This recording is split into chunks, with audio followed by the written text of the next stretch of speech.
اعوذ باللہ من الشیطان الرجیم بسم اللہ الرحمن الرحیم اللہم صلی علی محمد وعلی آل محمد۔ آپ صلی اللہ علیہ وآلہ وسلم نے خیبر کی لڑائی کے دن فرمایا تھا کہ اسلامی جھنڈا میں ایک ایسے شخص کے ہاتھ میں دوں گا جس کے ذریعے اللہ تعالیٰ فتح عنایت فرمائے گا۔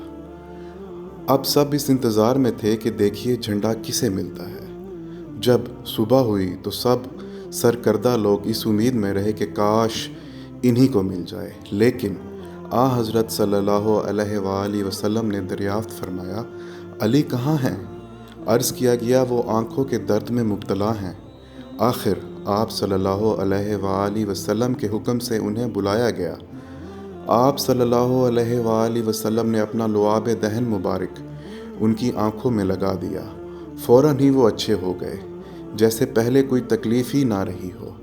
حضرت علی رضی اللہ عنہ نے کہا، ہم ان یہودیوں سے اس وقت تک جنگ کریں گے جب تک یہ ہمارے جیسے مسلمان نہ ہو جائیں، لیکن حضرت صلی اللہ علیہ وآلہ وسلم نے فرمایا، ابھی ٹھہرو، پہلے ان کے میدان میں اتر کر انہیں اسلام کی دعوت دے لو، ان کے لیے جو چیز ضروری ہے ان کی خبر کر دو، پھر وہ نہ مانے تو لڑنا۔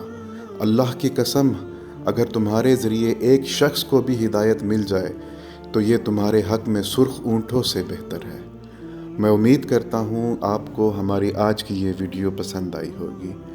ہمارے چینل کو لائک سبسکرائب کیجیے گا۔ جزاک اللہ۔